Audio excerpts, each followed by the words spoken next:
রাধে রাধে।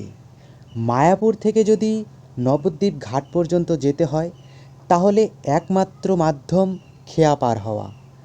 আর এই গঙ্গার খেয়া পার হতে হলে নৌকা আর লঞ্চের ব্যবস্থা আছে, যার জন্য আমি এখানকার লঞ্চ ঘাট থেকে 10 টাকা দিয়ে একটা টিকিট কেটে নিয়েছি। এখন ওয়েট করছি লঞ্চের। এই দেখতে পাচ্ছেন এখানে ঘাটের পাড়ে একটা সুন্দর বাজার। এই বাজারের পাশেই টিকিট কাউন্টার আছে, যেখান থেকে টিকিট সংগ্রহ করা যায়। এই বাজারে সুন্দর সুন্দর স্টল আছে, যেখানে সাজসজ্জার জিনিস পাওয়া যায়। আর ঠাকুরের জিনিস তো খুবই স্পেশাল এখানকার, সেগুলো তো খুবই সুন্দর। এখানে দেখতে পাচ্ছেন একটা সুন্দর লেখা, চিন্তা তখনই মানায় যখন শান্ত মনে করা হয়। একেবারেই ঠিক কথা, চিন্তা তখনই মানায় যখন শান্ত মনে করা হয়। এখানে দেখুন কয়েকটা লঞ্চ থেমে আছে, যেগুলো হয়তো যান্ত্রিক দিক থেকে খারাপ হয়ে গেছে, সেই জন্যই হয়তো এগুলো রেখে দেওয়া আছে। আর এটা হচ্ছে জলঙ্গি নদী। এই জলঙ্গি নদী বাংলাদেশ থেকে এসেছে। আর মায়াপুর জায়গাটি কত সুন্দর জায়গায়। এই পাশে জলঙ্গি নদী, এই পাশে গঙ্গা নদী, তার মাঝখানে মায়াপুর। সত্যি এখানকার সৌন্দর্য মানে তারিফ করে শেষ করা যাবে না, এতটাই সুন্দর এই জায়গাগুলো। লঞ্চ আসছে আর অনবরত হর্ন বাজিয়েই চলেছে, বাজিয়েই চলেছে। এই লঞ্চের মতনই আমি অধৈর্য হয়ে পড়ছি। কোনো দিন আমি লঞ্চে চড়িনি, দেখিনি তো চড়বো কী করে। যাই হোক, প্রথমবার যেহেতু আমি এই লঞ্চে চড়বো, সত্যি আমি খুব উৎসুক হয়ে আছি কখন এই লঞ্চে আমি চড়বো।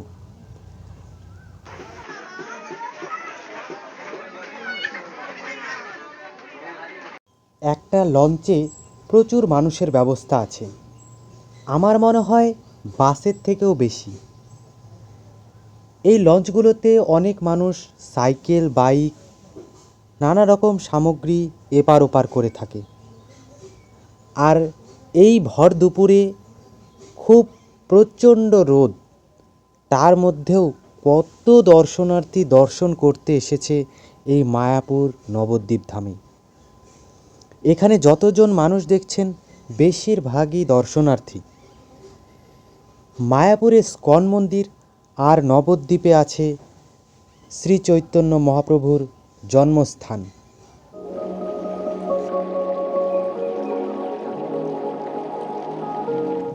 এই লঞ্চের ক্যাপ্টেন বসে ওখানে এই লঞ্চটি চালাচ্ছে।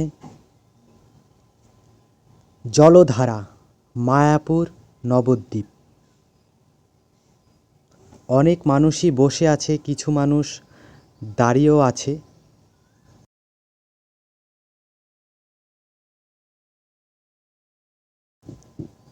এই নদীর পাশে কেন যে এত আগাছা সেটা বুঝতে পারছি না। কারণ নদীতে এত জল, এত জল, যেহেতু এগুলোতে জোয়ার ভাটাও আসে, তাও এত কী করে যে আগাছা নদীর পাশ দিয়ে। কেউ যদি জেনে থাকেন তাহলে একটু কমেন্টে বলবেন তো।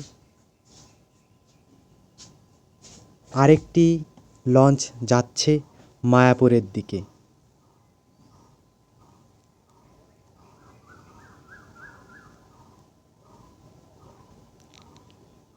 কি সুন্দর বড় নদী, শুধু জল আর জল, এত জল। বর্ষাকালেও আমাদের এই দিকের নদীতে এত জল হয় না। অবশ্য গঙ্গা বলে কথা, গঙ্গাতে তো জল হবেই, জাহাজ চলে। ওইখানে আরেকটা ঘাট দেখে মনে হচ্ছে।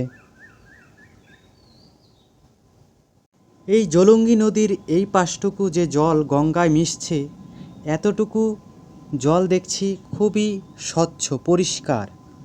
যাই হোক, এই মায়াপুরে যত সব মন্দির আছে সেসব যদি আপনি দর্শন করতে চান, বা সেই ভিডিওটি যদি আপনি দেখতে চান, তাহলে এই ভিডিওর শেষে অথবা ডেসক্রিপশানে এই ভিডিওর লিঙ্কটি আমি দিয়ে দেব, সেটি আপনি দেখে নিতে পারেন।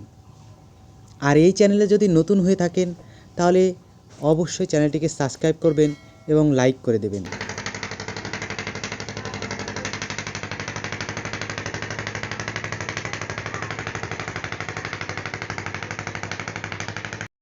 এই যাত্রাপথ আমার জন্য খুবই নস্টালজিক। দেখলাম, চড়লাম, এর থেকে আর আনন্দের কী আছে। এটা জানি না নৌকা বলবো না কি বলবো, নৌকা তো একটু ছোটই হয়, খুবই বড় এই নৌকাটি। আর এর মধ্যে সাইকেল, বাইক, কি সব মানুষ পারাপার করছে। এখানকার জীবনযাত্রা এমনই।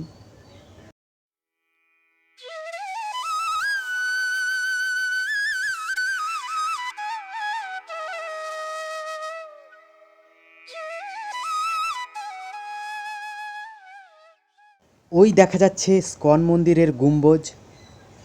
এই ভাগীরথী নদীতে শুধু নৌকা আর লঞ্চ, দর্শনার্থী তো আছেই। কত দর্শনার্থী এই মায়াপুর আর নবদ্বীপে ভিড় করে। অনেক অনেক ধন্যবাদ শেষ পর্যন্ত দেখার জন্য।